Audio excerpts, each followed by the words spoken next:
नमस्कार, स्वागत है आपका मेरी दुनिया में। कैसे हैं आप लोग? आशा करती हूँ बिल्कुल ठीक होंगे और मैं भी बिल्कुल ठीक हूँ। तो आज मैं आपके लिए शिवलिंग के बारे में जानकारी लेकर आई हूँ। आपको शिवलिंग की पूजा करने में किन चीज़ों का ध्यान रखना चाहिए, तो बने रहिएगा पूरी जानकारी के लिए मेरे वीडियो के लास्ट तक। और अगर अभी तक आपने मेरे चैनल को सब्सक्राइब नहीं किया है तो नीचे दिए गए सब्सक्राइब बटन को हिट कर दीजिए, बेल आइकन को दबा दीजिए, ऑल में क्लिक कर दीजिए, जिससे मेरे वीडियो के सारे नोटिफिकेशन आपको मिलते हैं। इस वीडियो का फर्स्ट पार्ट मैं अपने चैनल पे डाल चुकी हूँ, तो आप मेरे चैनल पे जाकर उसको देख सकते हैं, या फिर आपको इस वीडियो के लास्ट में लिंक मिल जाएगा, तो उसमें क्लिक करके आप इस वीडियो का फर्स्ट पार्ट देख सकते हैं। तो चलिए शुरू करते हैं अपना वीडियो। यदि आप भगवान शिवलिंग को अपने घर में स्थापित करते हैं तो फिर कोशिश करिए कि आप डेली ही उनका कच्चे दूध से या फिर पंचामृत से अभिषेक कीजिए। यदि ऐसी व्यवस्था नहीं हो पाती है या फिर आपके पास इतना समय नहीं है तो फिर आप गंगा जल से ही उनका अभिषेक डेली कर सकते हैं। लेकिन व्रत त्योहार आपको उनको गंगा जल के साथ दूध से और पंचामृत से अभिषेक करना जरूरी हो जाता है। तो फिर आप व्रत या त्योहार को उनको कच्चे दूध से या फिर पंचामृत से अवश्य ही अभिषेक कीजिए। अगर हो सके तो आप डेली ही उनका पंचामृत से अभिषेक कीजिए।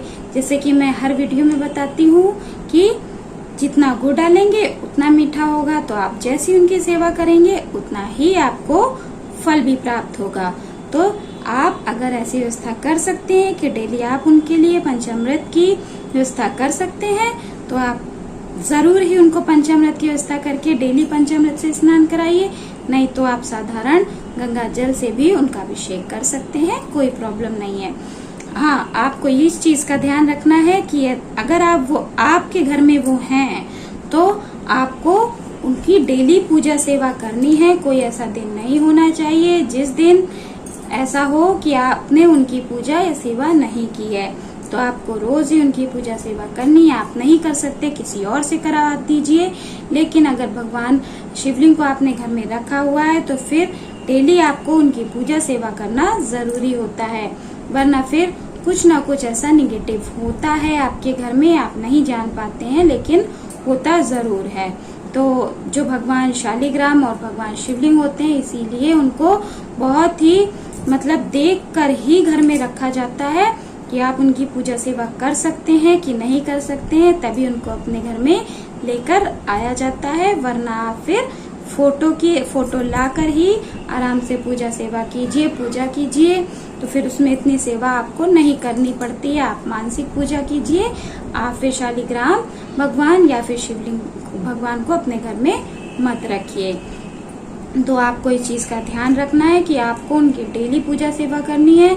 यदि आप घर से कहीं चले जाते हैं तो फिर आपको उनको किसी को देकर जाना है, या फिर आप घर में ऐसी व्यवस्था करके जाइए कि वो जल में ही डूबे रहें, और जल उनके आसपास होना चाहिए, वो जल में डूबे रहने चाहिए, ऐसे व्यवस्था करिए।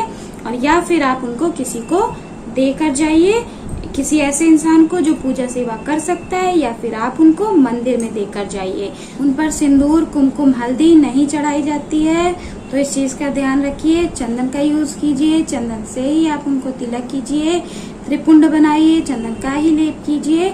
उनपे सिंदूर, कुमकुम, हल्दी नहीं चढ़ती है। पैकेट वाले दूध को अवॉइड कीजिए, क्योंकि ऐसा कहा जाता है कि पैकेट वाले दूध में जो जर्सी गाय होती है उसका दूध मिला होता है, और वो गाय हाइब्रिड होती है, तो इसीलिए मना किया जाता है पैकेट से दूध चढ़ाने के लिए। जो पैकेट वाला दूध आता है उसको चढ़ाने के लिए मना किया जाता है। तो आपको शुद्ध गाय का या शुद्ध भैंस का दूध मिल जाता है तो ही आप उन पर अर्पण कीजिए, वरना आप गंगा जल से ही उनको स्नान करवाते रहिए। और उनपे नाग लिपटा होना चाहिए, तो आप उनके साथ नाग देवता का भी पूजन अवश्य कीजिए। नाग चांदी का हो सकता है, सोने का हो सकता है, तांबे का, पीतल का हो सकता है। तो आप किसी भी धातु का नाग बनवाकर उन पर बैठाइए, ताकि उनके आसपास नाग देवता लिपटे रहें। तो उनके साथ आपको नाग देवता का भी पूजन अवश्य ही करना होता है। शंख से उनपे जल नहीं अर्पित करना है, शंख का जल उनपे नहीं चढ़ाया जाता है। आपको एक श्रृंगी आती है जिसको गौमुखी भी कहा जाता है, उसी से भगवान का अभिषेक किया जाता है, भगवान शिवलिंग का उसी से अभिषेक किया जाता है। तो आप श्रृंगी लेकर आ सकते हैं, उसी से आप उनका अभिषेक कर सकते हैं। उनके ऊपर जो सामग्री चढ़ी होती है, तो उस सामग्री को आपको ऐसी जगह डालना है जहाँ पर किसी का पैर ना पड़े, क्योंकि ऐसा कहा जाता है कि भगवान बहुत जल्दी नाराज हो जाते हैं। यदि उनकी सामग्री पे किसी का पैर पड़ जाता है तो वो उससे कुपित हो जाते हैं, क्रोधित हो जाते हैं, और फिर क्रोधित होंगे तो क्या हो सकता है ये आप भी समझ सकते हैं। तो इस चीज का आप ख्याल रखिए कि उन पर जो भी सामग्री आप चढ़ाते हैं, फूल माला कुछ भी चढ़ाते हैं, तो वो ऐसी जगह डालिए जहाँ पे किसी का पैर ना पड़े, उनका अपमान ना हो। तो हो सके तो आप मिट्टी को खोदकर नीचे जमीन में पूरी सामग्री को दबा दीजिए। यदि आप उनको डेली यज्ञोपवीत अर्पण कर सकते हैं तो यज्ञोपवीत अर्पण करते 1 मिनट का काम होता है यज्ञोपवीत को अर्पण करना। आपको डेली यज्ञोपवीत नया खरीद कर नहीं लाना है। आप ऐसा कहा जाता है कि जो वस्त्र होते हैं और जो यज्ञोपवीत होता है आपको डेली खरीद कर नया लाने की कोई आवश्यकता नहीं है। आप उसको गंगा जल छिड़क दीजिए, वो फिर से नया हो जाता है और आप भगवान को अर्पित कर सकते हैं। तो डेली आप उन पे वस्त्र और यज्ञोपवीत अर्पण कर सकते हैं। आप उसी यज्ञोपवीत को 1 महीने तक अर्पण कीजिए, फिर उसको हटा दीजिए, फिर 1 महीने बाद नया ले लीजिए।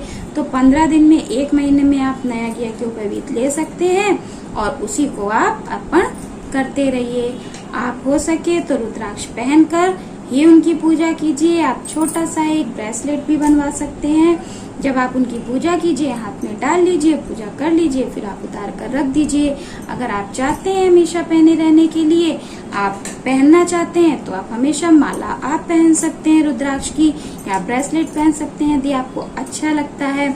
और नहीं पहनना चाहते हैं तो आप जितनी देर आप उनका पूजन करते हैं उतनी देर आप उसको धारण कर लीजिए, उनका पूजन कर लीजिए और फिर आप उसको उतार कर रख दीजिए। उन पर भी एक रुद्राक्ष का माला अर्पित कर दीजिए, मतलब उन पर भी एक रुद्राक्ष का माला लपेट दीजिए।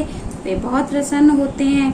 तो उनके पसंद का सब कार्य आप करते हुए उनकी पूजा सेवा करते रहिए, वो प्रसन्न रहेंगे तो आपको शुभ ही शुभ फल देंगे। फिर आपके कर्म सबसे बड़े होते हैं। आप जैसा कर्म करेंगे वही फल आपको मिलेगा। आप सोचे कि पूजा करके ही सब कुछ मिल जाएगा, तो ऐसा नहीं है। कर्म करने पड़ते हैं। आप यदि गलत कर्म करेंगे और एक साइड आप पूजा सेवा करेंगे तो ऐसी पूजा सेवा से कोई फायदा नहीं है। आपको उसके साथ कर्म अच्छे करने ही पड़ते हैं। जो आज आपने किया है वो आपको आगे चल के मिलेगा। जो आज आप कर रहे हैं वो आप अपना आने वाले कल का प्रारब्ध बना रहे हैं। जो आपका आज आपको जो कुछ मिल रहा है वो आपका पिछला प्रारब्ध है। आपने जो पिछले जन्म में किया है या आप पिछले जन्म में जो भी कुछ करके आए हैं वो आज आपको काटने को मिल रहा है, वही आज आप काट रहे हैं। और जो आपके प्रारब्ध अब जो आप कर्म कर रहे हैं वो आपके प्रारब्ध आगे के लिए तैयार हो रहे हैं। तो हमेशा इस चीज का ध्यान रखिएगा। कभी ये मत सोचिए कि हम इतनी पूजा कर रहे हैं हमें क्या मिल रहा है, तुरंत कुछ भी नहीं मिलता है। आप सोचे कि आज मैंने पूजा कर ली, 1 महीने मैंने पूजा कर ली, 1 साल मैंने पूजा कर ली। आप सोचिए कि आपको भगवान ये सांसें दे रहा है, ये सांसें उनकी कृपा से मिल रही हैं। ये सांसें दे रहा है भगवान, ये कम है क्या? आज चाहे तो वो आज एक पल में, एक क्षण में आपकी सांसों को छीन सकता है, लेकिन वो आपको सांसें दे रहा है। वो गिनता भी नहीं है आपकी सांसें। हाँ, आपके भाग में जितनी सांसें लिखी हैं वो आपको मिलेंगी और नहीं लिखी हैं तो नहीं मिलेंगी। तो आप ये सोचिए कि भगवान चाहे तो एक क्षण में, एक पल में आपकी सांसों को छीन सकता है, लेकिन नहीं, वो नहीं करता है। वो भी नियम से चलता है। जो उसने नियम बनाए हैं उस नियम को वो पूरी तरह से निभाता है। तो फिर ये नियम वो कैसे तोड़ सकता है कि जो आपके कर्मों में लिखा है वो आपको मिलकर रहेगा। हाँ, आपको शक्ति देता है, आपके कष्टों से निकलने के लिए आपको शक्ति देता है। कुछ ऐसे रास्ते भी दिखाता है, कभी कठिन होते हैं, कभी सरल होते हैं। तो आप कभी ये मत सोचिए कि हम इतनी पूजा कर रहे हैं और हमें कुछ भी नहीं मिल रहा है। अवश्य मिलेगा, आपको इस जन्म में नहीं मिलेगा तो अगले जन्म में मिलेगा, लेकिन मिलेगा जरूर। ये मत सोचिए कि इसी जन्म में हमको सब कुछ मिल जाएगा। हो सकता है आपके पिछले कर्म इतने ज्यादा खराब हैं कि ये जन्म उसका पूर्ति नहीं कर पा रहा है। तो मेरी ये छोटी सी जानकारी आपको अच्छी लगी हो तो मेरे वीडियो को लाइक कर दे, शेयर कर दे, कमेंट कर दे। कमेंट में राधे राधे, हरे कृष्णा, ओम नमः शिवाय, जय माता पार्वती, जो आपकी इच्छा हो वो लिख दें और खुश रहें, मस्त रहें, मुस्कुराते रहें। राधे राधे, हरे कृष्णा।